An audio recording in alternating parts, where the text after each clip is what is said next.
With an advancing storm, we opted to take the Elwood Pass Alternate and get ahead of it as best we could. In less than 30 seconds of beginning to hitch, we had a ride. Okay, we're on the blue line of the Elwood Pass Alternate. We're going to take the brown line for the Creede, but it's just a complicated story. So, looks like we'll have lots of water with the creek, South Fork of the Rio Grande running to our left most of the time.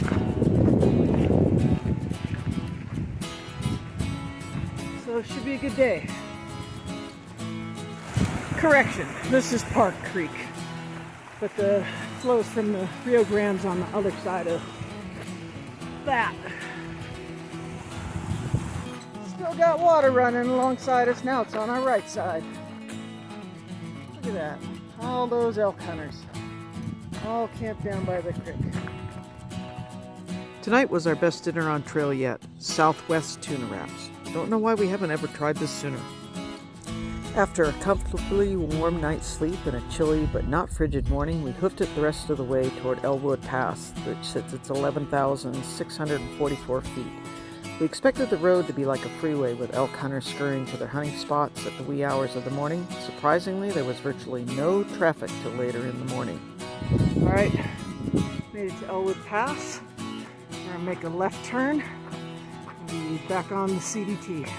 When we got to the pass, a couple was unknowingly seated at the CDT trailhead having lunch. They offered us lunch and water.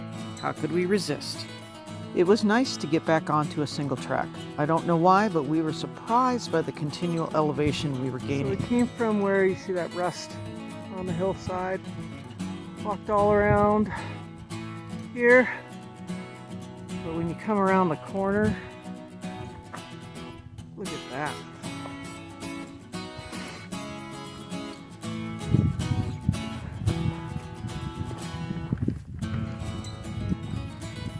Crazy views. And I'm sure we're walking to that snow over there. With the wind blasting us in our faces, we found ourselves up and over 5 passes, 12,160 feet, upwards to 12,603 feet. Yep, we still have that hill to go over. Whew, what a day. Okay, oh shoot, let's slow over. Let's see what this corner brings. Of course, False Summit. Just as you predicted, False Summit. About mile 2150, and the wind is blowing so hard.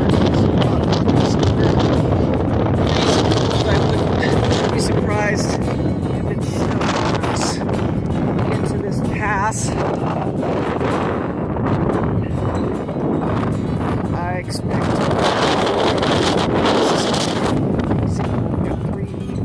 3.5 miles to where we're gonna get water and call it a day.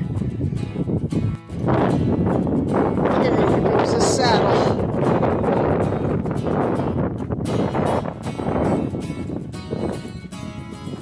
Huh. No wind. Go figure.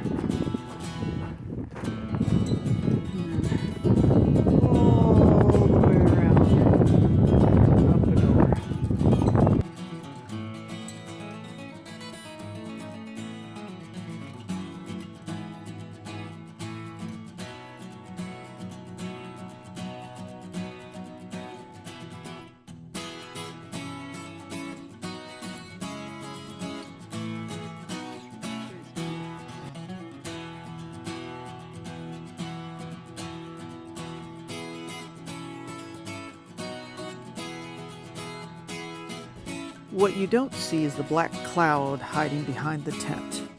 Fully cognizant of the irony of our situation, the black clouds and freezing weather we were trying to avoid attacked us from all directions. We're at 12,000 feet, it's raining and the wind is blowing, and we hope our tent doesn't flatten. And we're glad we're not 100 miles back. By 7 a.m., the rain had stopped. Our only problem is we couldn't see the trail. We were trapped by a resting cloud. So breakfast we had until the sun came out partially. So this is our lovely morning.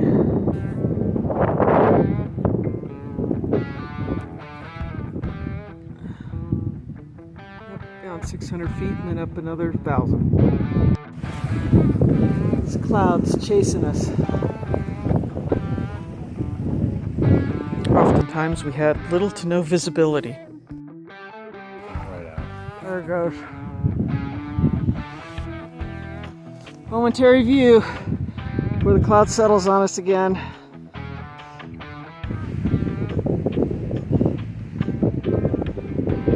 There's that pass.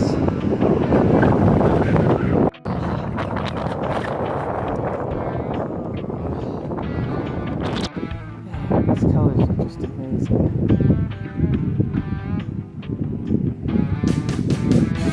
Even though the wind was howling and it was freezing cold, we couldn't get over the contrast in the colors and the brilliant blue sky.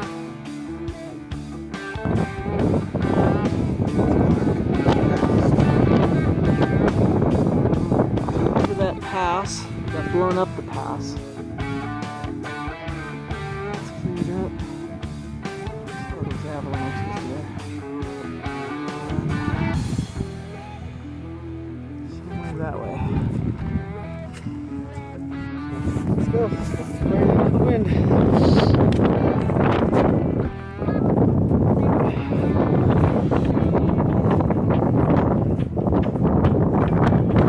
Walking straight into the wind. Over there.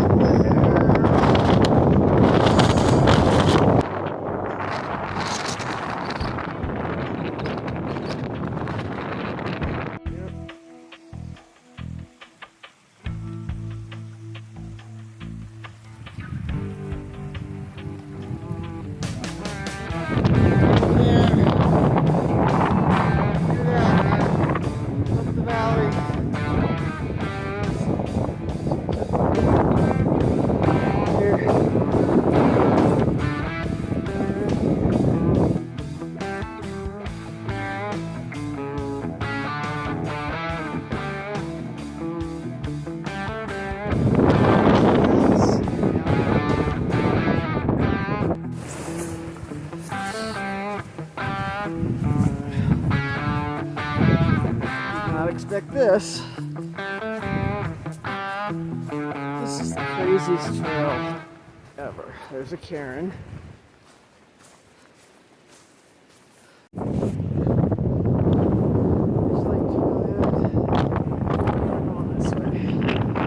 Our destination was Blue Lake. While there were plenty of places to camp, they were all under obviously dead trees. It took us quite a bit of time to find a spot where we had a reasonable chance of surviving. What a difference a day makes. Still a little breezy. We got blue skies.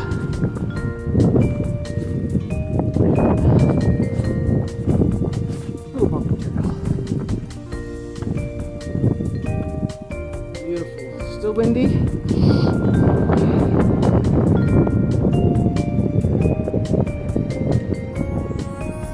Stunning. Much better than yesterday.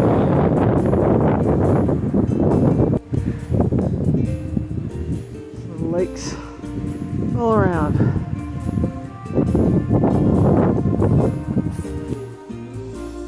While stunningly beautiful, this wind was driving us insane.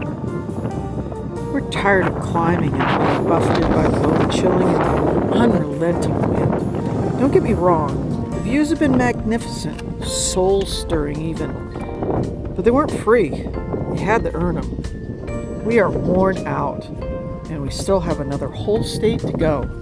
There, yeah, right up 12,000-foot mesa.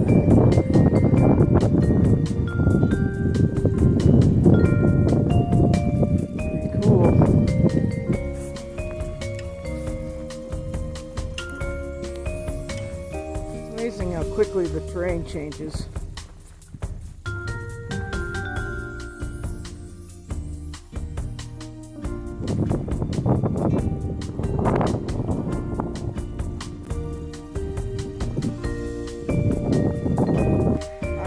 wide open plains.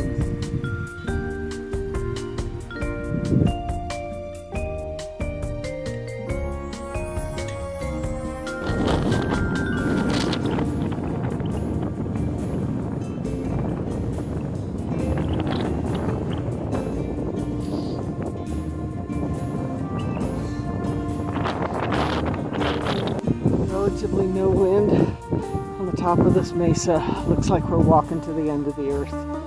Into Colorado, at least this should be our last climb in Colorado. It was about a 600, what do you say, 800-foot climb over a mile and a half. Didn't feel like anything. Yeah. Almost to New Mexico.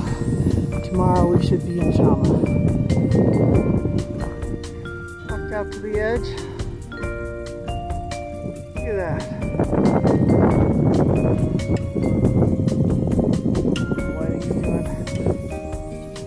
By the time we reached the rock bivvy and the borderline of the South San Juan Wilderness, the wind returned, but the edge of the mesa revealed yet another rich and colorful roadless valley below.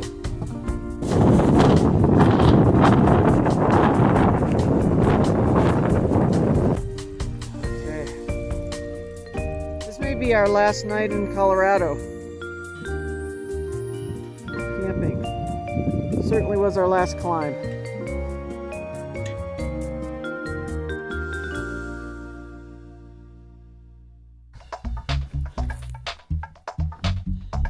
Getting out of Colorado just in time. Everything was frozen when we woke. Our water bottles, the inside of our tent. It was cold last night. Time to drop in elevation onto Chama. Yeah, the hill we were on last night. Yep. It's crazy.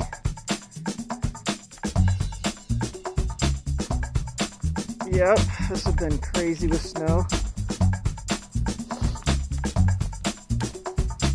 Frozen.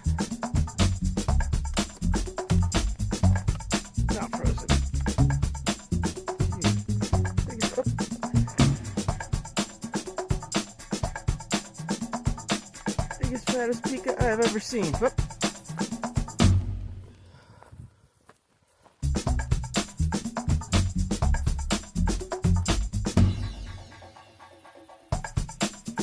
Thought I heard wind. Just a waterfall.